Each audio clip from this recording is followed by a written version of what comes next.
उसकी दहशत अभी भी हवा में साफ महसूस की जा सकती है। पूरे गांव में एक ऐसा सन्नाटा पसरा है जो किसी भी शोर से कहीं ज्यादा डरावना है।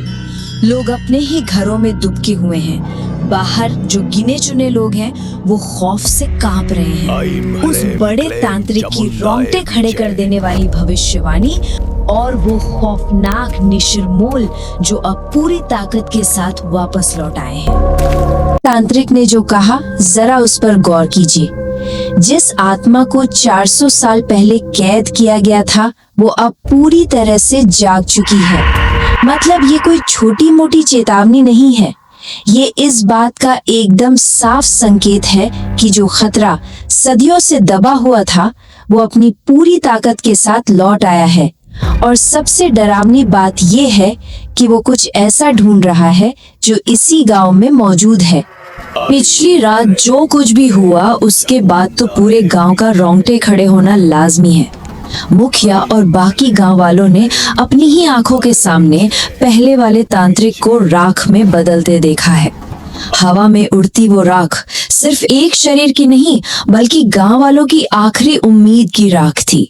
और अब ये कड़वा सच सबके सामने है कि निशिर-मोल, वो अंधेरे की खौफनाक ताकतें अब पहले से कहीं ज्यादा खतरनाक और ताकतवर हो चुकी हैं। और इन सब के बीच मेघना की हालत के बारे में सोचे, वो एक गहरे सदमे में है। उसे बार बार जो सपने आ रहे हैं ना, राजसी लिबास, वो भयानक और सुनसान जंगल और एक ऐसा खौफनाक चेहरा जिसे देखते ही उसकी चीख निकल जाती है। इशिता जैसी उसकी दोस्त उसे संभालने की कोशिश तो कर रही है, लेकिन मेघना के चेहरे का खौफ बता रहा है कि ये सिर्फ कोई बुरे सपने नहीं है, ये असल में एक बहुत बड़े ऐतिहासिक रहस्य की अहम कड़ियां हैं जो अब धीरे धीरे खुल रही हैं। अब इस घुप अंधेरे में एक छोटी सी उम्मीद की किरण नजर आती है। दोपहर होते होते अचानक तेज हवाएं चलने लगती हैं। आसमान पर काले बादल छा जाते हैं और दूर से घंटियों के साथ मंत्रों की आवाज गूंजने लगती है। एक पालकी गांव में प्रवेश करती है जिसमें बैठे हैं बड़े तांत्रिक महाराज। भले ही उनकी आंखें बंद थी, लेकिन उनके चेहरे पर एक ऐसा अजीब और शक्तिशाली तेज था जिसने वहां मौजूद हर इंसान को नतमस्तक होने पर मजबूर कर दिया। लेकिन ये राहत बस पल भर की ही थी। जैसे ही बड़े तांत्रिक अपनी आंखें खोलते हैं, उनकी नजर चारों तरफ घूमने के बाद सीधे मेघना पर जाकर अटक जाती है। शहर से आई इस लड़की को देखते ही उस सिद्ध तांत्रिक के चेहरे का रंग पूरी तरह उड़ जाता है और फिर एक बेहद भारी आवाज में उनके मुंह से निकलता है, इसे यहाँ नहीं आना चाहिए था।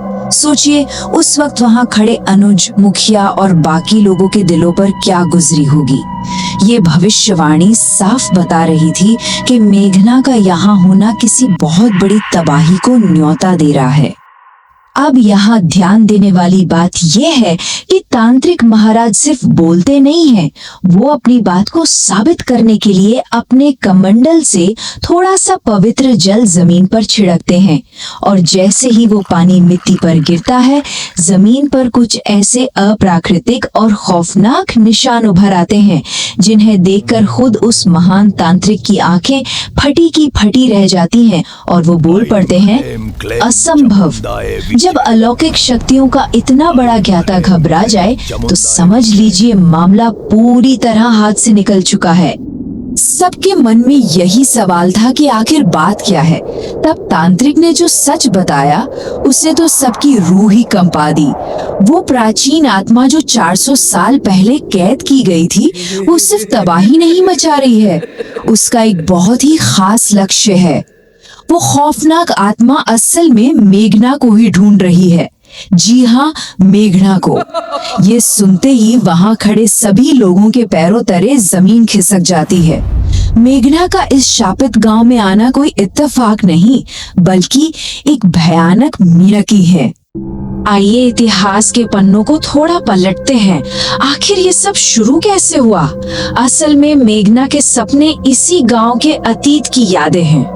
400 साल पहले एक लालची तांत्रिक ने अमर होने के चक्कर में राजमहल के नीचे कैद एक प्राचीन शक्ति को जगा दिया।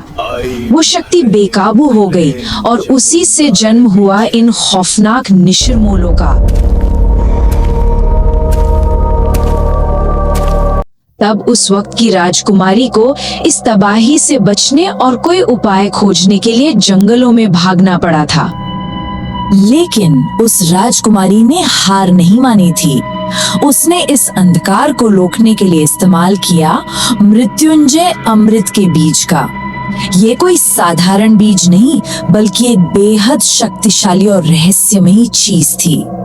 इस अमृत ने उस वक्त के लिए उन निशिरमोलों और उस अंधेरे को रोक तो दिया, लेकिन तांत्रिक की माने तो ये उन्हें हमेशा के लिए खत्म नहीं कर पाया।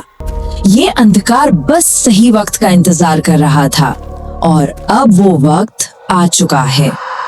ये सब बताते बताते तांत्रिक अचानक शांत हो जाते हैं। उनकी तेज नजर टिक जाती है मेघना के गले में पड़े एक छोटे से लॉकेट पर। मेघना घबराते हुए बताती है कि ये तो उसकी माँ ने दिया था और बचपन से ही उसके पास है। लेकिन जब तांत्रिक उसे ध्यान से देखते हैं तो उस पर बिल्कुल वही पुराना राज चिन्ह बना होता है जो कभी इस राज्य की राजकुमारी पहना करती थी।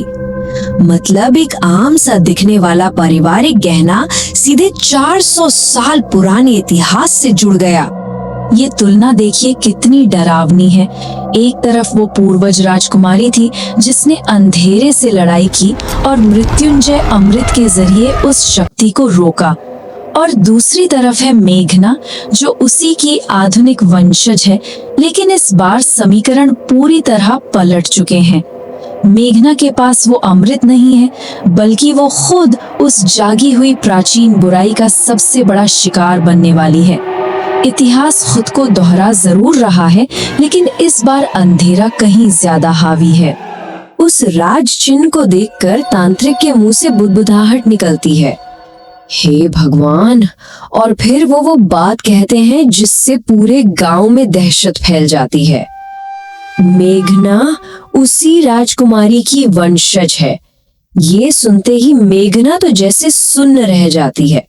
वो पीछे हटते हुए कहती है कि ये सच नहीं हो सकता, लेकिन उसके वो लगातार आते सपने और ये लॉकेट सब कुछ इसी खौफनाक सच्चाई की गवाही दे रहे हैं।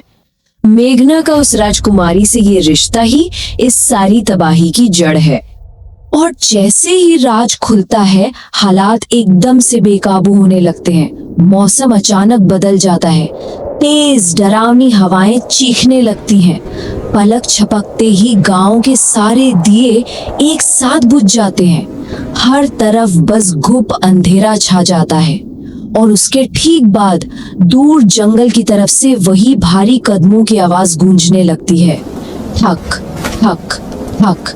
निशिरमोल वापस आ गए हैं और खौफ अब बिल्कुल करीब आ चुका है। निशिरमोल फिर से लौट आए हैं, लेकिन इस बार बात कुछ और है। पिछली बार वो पूरे गांव पर कहर बनकर टूटे थे, पर इस बार उनका लक्ष्य बिल्कुल साफ है। वो गांव को तबाह करने नहीं, वो सीधे मेघना को लेने आ रहे हैं। 400 साल की वो प्यास, वो गुस्सा अब सीधे उस राजकुमारी की वंशज की तरफ बढ़ रहा है। अब छिपने की कोई जगह नहीं बची है, क्योंकि अंधेरे को अपनी मंजिल मिल चुकी है। तो अब इस पूरे विश्लेषण के बाद सबसे बड़ा और डरावना सवाल यही बचता है, क्या मेघना अपने पूर्वजों के इस 400 साल पुराने श्राप से बच पाएगी? क्या बड़े तांत्रिक की शक्तियां निशिरमोलों की इस नई और खूंखार ताकत को रोक पाएंगी? या फिर एक बार फिर से अतीत की तरह गांव और मेघना को ये अंधेरा निगल जाएगा?